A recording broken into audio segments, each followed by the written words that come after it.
今天我们将采用一个古老、充满争议的投资策略——马丁格尔策略来做回测计算。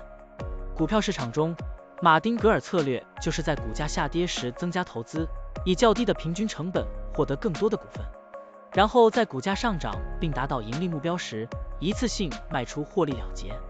如此周而复始，持续跟踪股价操作。现在，我们就设定一些参数，让 Stocktiny AI 帮我们生成程序，对特斯拉 TSLA 进行回测计算。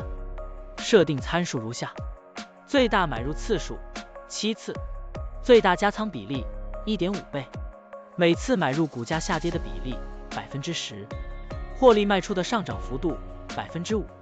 运行时间从2023年1月1日到2024年5月2日。交易手续费设定为 0.10%。好了，按照上面的设定，程序运行的结果是累计交易54次，期末持仓价值10.09,760.97元，盈利 9.76%。相比持仓不动，多盈利负 56.76%。可以看到，橙色的持仓价值曲线比股价曲线更平缓。我们换一组参数，再尝试一下。最大买入次数5次，最大加仓比例 1.5 倍，每次买入股价下跌的比例 8%， 获利卖出的上涨幅度 3%。这样就可以得到新的回测结果。累计交易86次，期末持仓价值118822.06元，盈利 18.82%。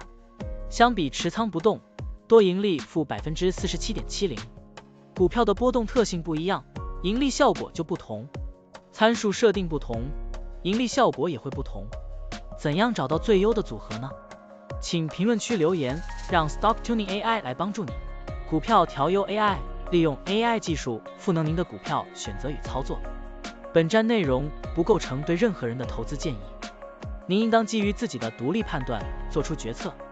扫描二维码获取文字稿，欢迎点赞、评论、转发。